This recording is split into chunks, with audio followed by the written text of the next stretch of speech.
Hi guys, இன்னைக்கு டே 6 challenge. நான் recent டேஸாக இந்த கிளாஸ் ஸ்ட்ரிப்டு நெயில் ஆர்ட் வந்து பார்த்துட்டு இருக்கேன். ஸோ இன்னைக்கு அதை ட்ரை பண்ணிடலாமா? அதுக்கு ஃபர்ஸ்ட் உங்களோட நெயில்ஸை வந்து பேஸ் கோட் கொடுத்து 60 செகண்ட் கியூர் பண்ணி எடுத்துக்கோங்க.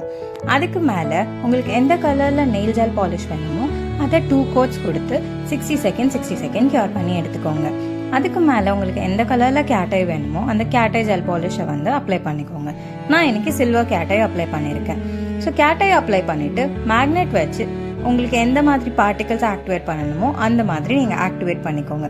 நான் பார்ட்டிகல்ஸ் ஆக்டிவேட் பண்ணிவிட்டு 60 செகண்ட் கியூர் பண்ணி எடுத்துக்கிட்டேன்.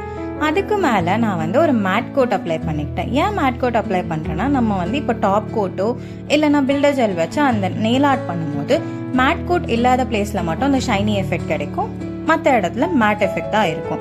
ஸோ நான் இப்போ வந்து டாப் கோட் வச்சு எனக்கு வேண்டிய அந்த ரிப்டு கிளாஸ் இமேஜ்க்காக ஸ்ட்ரெயிட் லைன்ஸ் ட்ரா பண்ணுறேன்.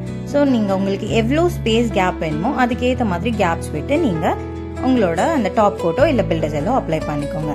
இதுக்கு மேலே டாப் கோட் அப்ளை பண்ணக்கூடாது. ஸோ இதை அப்படியே கியூர் பண்ணிவிட்டு விட்டுட்டிங்கன்னா உங்களோட nail art ready. Thank you for வாட்சிங் my videos guys. Please stay tuned, follow my page, like, comment, share my page. Thank you guys. Bye.